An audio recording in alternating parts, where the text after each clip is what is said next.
નમો અરિહંતાણમ નમો સિદ્ધાણમ નમો આયર્યાણમ નમો ઉવજ્જાયાણમ નમો લોએ સર્વસાહુણમ.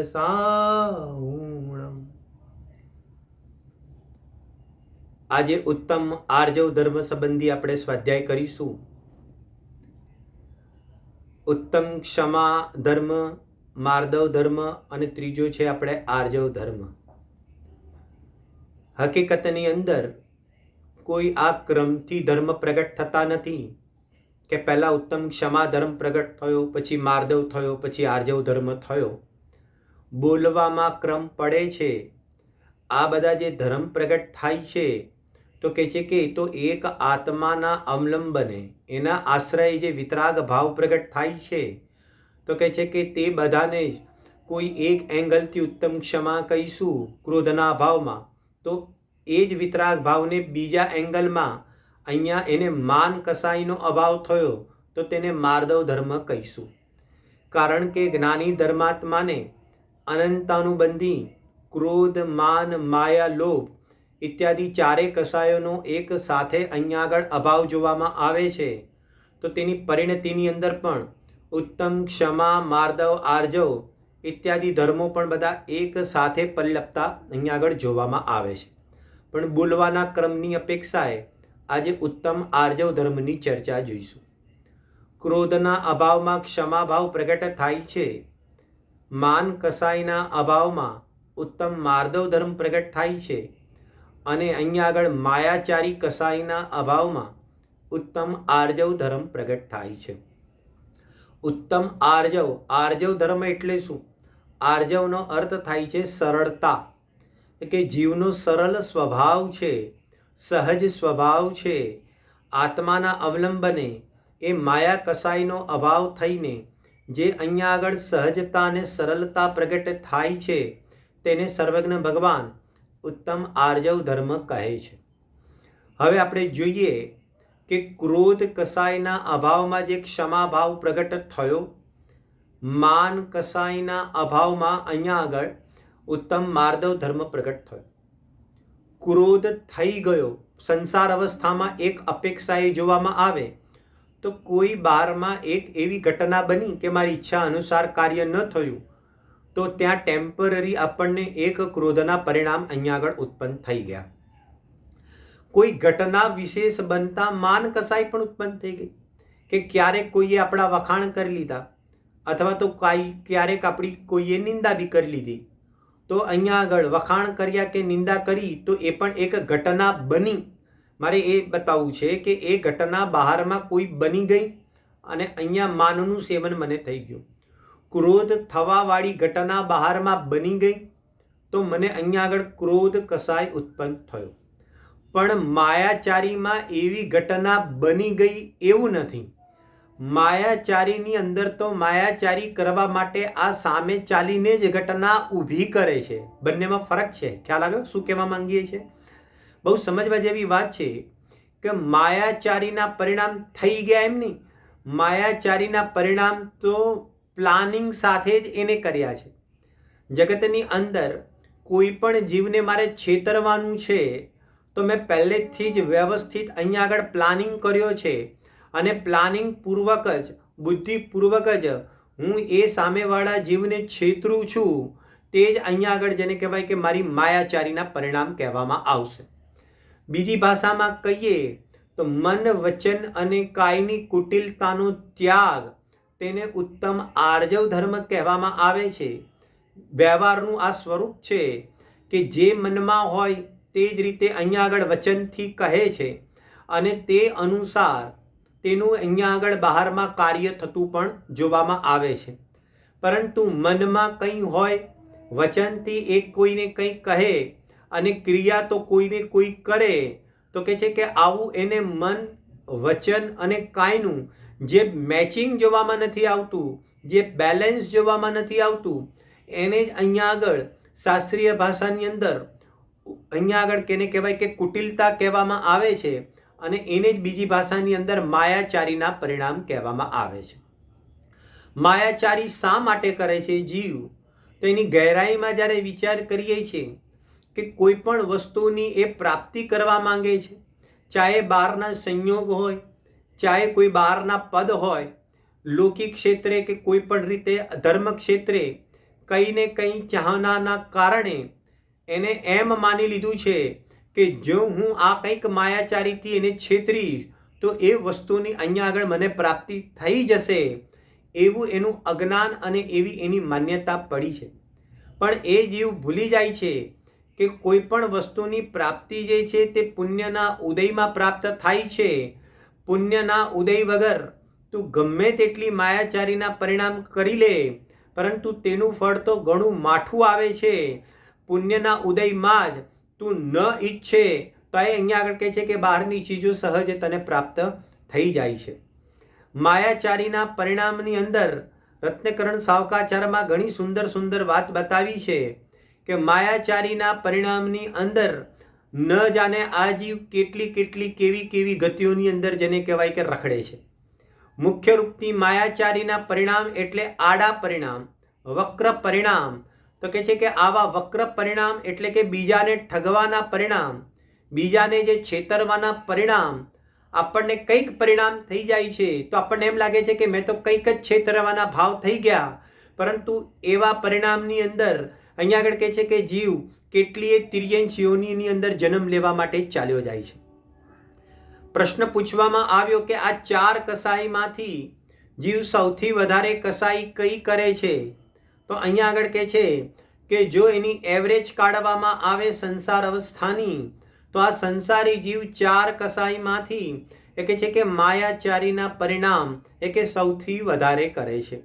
એ કે એનું કેલ્ક્યુલેશન શું છે કે માયાચારીના પરિણામના ફળમાં જીવ તિર્યંચ યોનિની અંદર રખડવા માટે ચાલ્યો જાય છે, અનંત દુઃખ ભોગવવા માટે ચાલ્યો જાય છે. દ્રવ્ય, ક્ષેત્ર, કાળ અને ભાવથી જો વિચાર કરવામાં આવે તો 4 ગતિમાં સૌથી વધારામાં વધારે સંખ્યા કોની છે? તો દ્રવ્ય અપેક્ષાએ સૌથી વધારે સંખ્યા 4 ગતિના જીવોમાંથી એક તિર્યંચ ગતિના જીવોની સંખ્યા સૌથી વધારે જોવામાં આવે છે. કેમ એમ કીધું તિર્યંચ ગતિના? કારણ કે જે નિગોદના જીવો છે તે નિગોદના જીવો પણ તિર્યંચ ગતિમાં આવે છે. ટોટલ રાશિ અનંત જીવ છે, એમાંથી જો નિગોદ રાશિ બાદ કરવામાં આવે તો બાકી બધી રાશિ એક અસંખ્યાતમાં આવે છે. પણ એક નિગોદ શરીરને પણ જો એડ કરી દેવામાં આવે તો જીવ રાશિ અનંતને નામ પામે છે. કારણ કે નિગોદ રાશિ અનંત જેને કહેવાય કે એની સંખ્યામાં જોવામાં આવે છે. આવી રીતે સૌથી વધારે સંખ્યા 4 ગતિમાંથી નિગોદિયા જીવની એડ કરી દઈએ તો અનંત રાશિ કે તિર્યંચ ગતિના જીવોની જોવામાં આવે છે. ક્ષેત્ર પણ કોનું છે કે તિર્યંચનું છે. કેમ? કારણ કે આખા 343 લોક પ્રમાણ, ઘન રાજુ પ્રમાણ જે આખો લોક છે એની અંદર એવી કોઈ જગ્યા બાકી નથી કે જ્યાં એક ઇન્દ્રિયના જીવોનો વાસ ન હોય. 3 જીવો તો 3 નાડીમાં જ છે. 4 ગતિના જીવોમાં 3 જોવામાં આવે છે, પરંતુ આ સ્થાવર એક ઇન્દ્રિય જીવોનો ભેદ એકલા તિર્યંચમાં જોવામાં આવે છે. આમ પૂરા લોકની અંદર સૌથી હાઈએસ્ટ ક્ષેત્ર પૂરું લોક એક તિર્યંચ ગતિના જીવ જોવામાં આવે છે. એક માયાચારીના પરિણામની અંદર ન જાણે આ પૃથ્વીકાયનો જીવ થઈ જાય છે, ન જાણે આ વાયુકાયનો, ન અગ્નિકાયનો જીવ થઈ જાય છે, વનસ્પતિના પાંદડાની અંદર ઉત્પન્ન થઈ જાય છે. સપ્રતિષ્ઠિત પ્રત્યેક વનસ્પતિના આશ્રય નિગોદ શરીર રહેલા છે, તો એની અંદર પણ બધા નિગોદિયા જીવો સાથે શ્વાસના 18મા ભાગમાં જન્મ મરણ કરવા માટે અહીંયા માયાચારીના પરિણામની અંદર જીવ આને એમ લાગે છે કે મેં બીજાને છેતર્યો. પ્રકૃતિ કહે છે કે તે બીજાને નથી છેતર્યો, તું પોતે સ્વયં છેતરાઈ ગયો કે તારે આવી રીતે પોતાને આવી હીન પર્યાયની અંદર ચાલ્યા જવું પડે છે. કાળ અપેક્ષાએ પણ વાત કરીએ તો તિર્યંચ પર્યાયની અંદર વધારે રહેવાનો કાળ તિર્યંચ પર્યાયમાં જોવામાં આવે છે. એક ભવ સ્થિતિ હોય છે અને એક કાય સ્થિતિ હોય છે. કાય સ્થિતિનો અર્થ છે કે તેની તે તિર્યંચને તિર્યંચની જ પર્યાય મળે, તિર્યંચને તિર્યંચની જ પર્યાય મળે, તિર્યંચને તિર્યંચની જ પર્યાય આગળ મળતી જાય.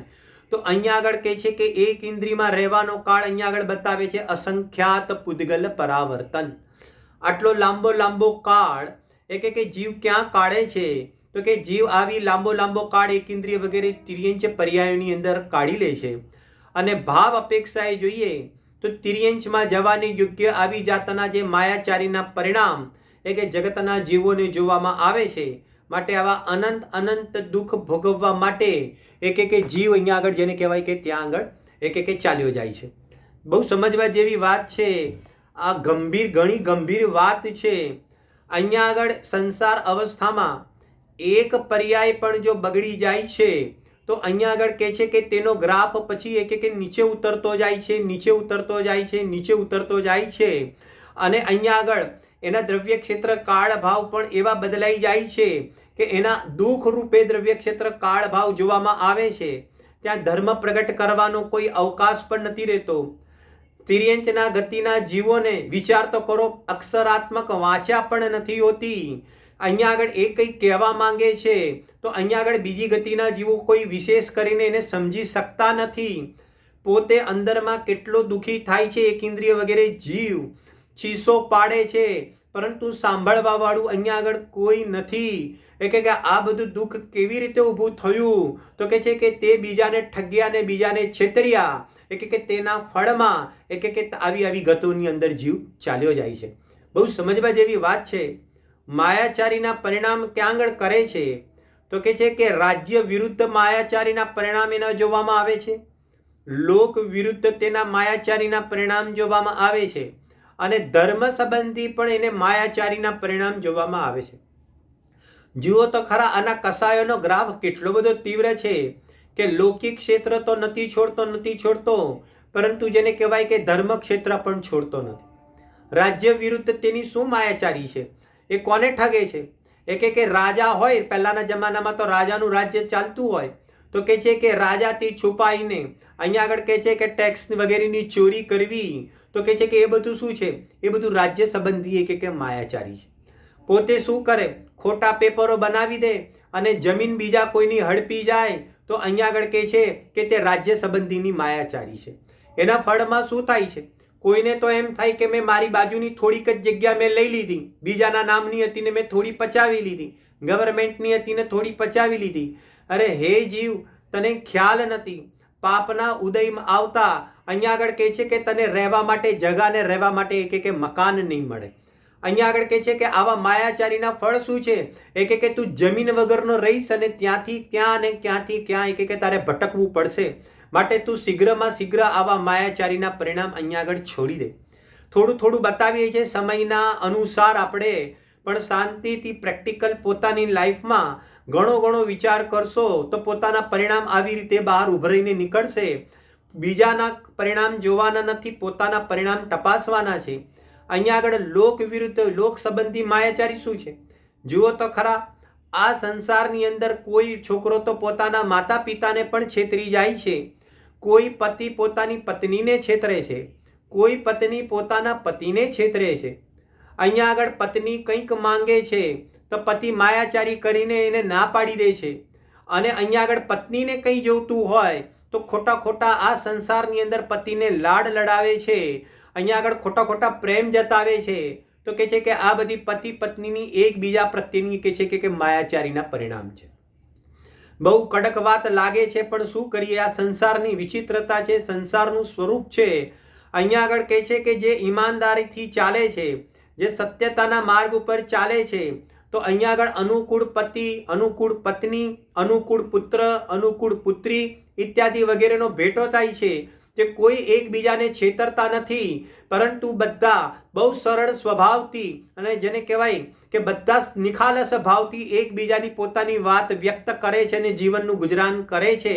પણ જુઓ માયાચારીના પરિણામ અહીંયા આગળ કહે છે કે તમે દુકાનમાં હો અને તમારા દુકાનના ખર્ચાઓ તમે ભાગીદારી કન્સલ્ટમાં નાખો છો તો આ ભાગીદારી સંબંધીની કે માયાચારી છે. આનું ઘણું બધું બહુ લાંબુ લિસ્ટ છે. અહીંયા આગળ તો કેટલું ઈમાનદારીથી રે. સદાસુખ દાસજીનો દાખલો યાદ આવી ગયો. સદાસુખ દાસજી ત્યાં આગળ જયપુરમાં અહીંયા રાજાના ત્યાં આગળ કોઈ મુનિમ તરીકે કામ કરતા હતા.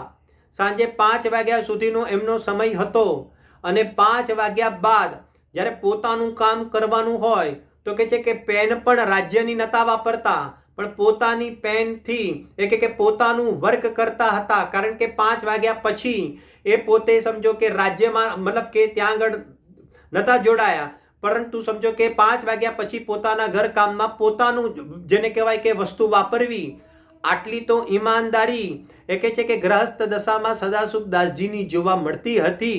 ઘણું બધું શીખવાનું છે. અને અહીંયા આગળ ધર્મ સંબંધી માયાચારી જુઓ, અહીંયા આગળ દેવની આપણને ભક્તિ ઉછળે છે. ઘણા બધા હોય ત્યારે આપણે ઉછળીને નૃત્ય કરીએ, અને કોઈ ના હોય ત્યારે આપણે અહીંયા આગળ કહે છે કે અનુત્સાહ બતાવીએ. તો ભાવ દીપિકા ગ્રંથ છે તેની અંદર કહેવામાં આવે છે કે આ દેવ સંબંધીની માયાચારી જોવામાં આવે છે. ગુરુ સંબંધીની માયાચારી શું છે કે પોતાનામાં દોષ લાગ્યા છે પણ ગુરુ સામે જઈને અલ્પ દોષ બતાવવા અથવા તો દોષ ન બતાવવા, તો કહે છે કે એ ગુરુ સંબંધીની અહીંયા આગળ માયાચારી છે.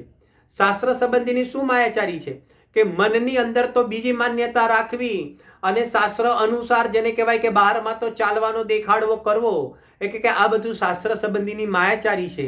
વિસ્તારથી છે ભાવ દીપિકા ગ્રંથની અંદર માયાચારીના પ્રકરણના અંતર્ગત. આમ હે જીવ, તું કોને કોને છેતરે છે, ન જાણે તારા કેટલા ફ્રેન્ડ સર્કલમાં છેતરે છે, ન જાણે તારા કુટુંબ પરિવારને છેતરે છે, પણ આ બધાથી શું છે કે સરળતા કે તારી ચાલી જાય છે. અને અહીંયા આગળ શું છે કે તારો જેવો સ્વભાવ છે તેવો અહીંયા આગળ સરળ સ્વભાવ પર્યાયમાં પ્રગટ થતો નથી, તો તારે અનંત દુઃખ અહીંયા આગળ પ્રાપ્ત કરવું પડે છે. આમ અનેક પ્રકારની માયાચારી છોડીને અને જે સરળ સ્વભાવી પોતાનો ચૈતન્ય સ્વભાવ આત્મા છે એનું અવલંબન લઈને અને આ માયાચારીના પરિણામનો પણ ત્યાગ કરીને અને અલ્પકાળમાં જ આપણે મોક્ષ પદની પ્રાપ્તિ કરીએ, તો કે એવી આપણે મંગલ ભાવના ભાવીએ છીએ. જે સરળ રહે છે, બહુ સમજવા જેવી એક અંતિમ વાત પૂરી કરું છું. ત્યાં આગળ રત્નકરણ શ્રાવકાચારમાં લખ્યું છે, જેમ વાંકા મ્યાનની અંદર સીધી તલવાર એ મ્યાનની અંદર રે નહીં, એમ આડા પરિણામની અંદર જીનેન્દ્ર ભગવાનનો ઉત્તમ માર્દવ ધર્મ કદી રહેતો નથી. માટે જેને માયાચારીનું શલ્યનો ત્યાગ થઈ ગયો છે તે જ જીવ અહીંયા ધર્મ પ્રગટ કરી શકે છે. આવો વિતરાગ ધર્મ આપણને બધાને સૌને પ્રાપ્ત થાય એવી મંગલ ભાવનાથી આજની વાત હું સમાપ્ત કરું છું. જય જીનેન્દ્ર.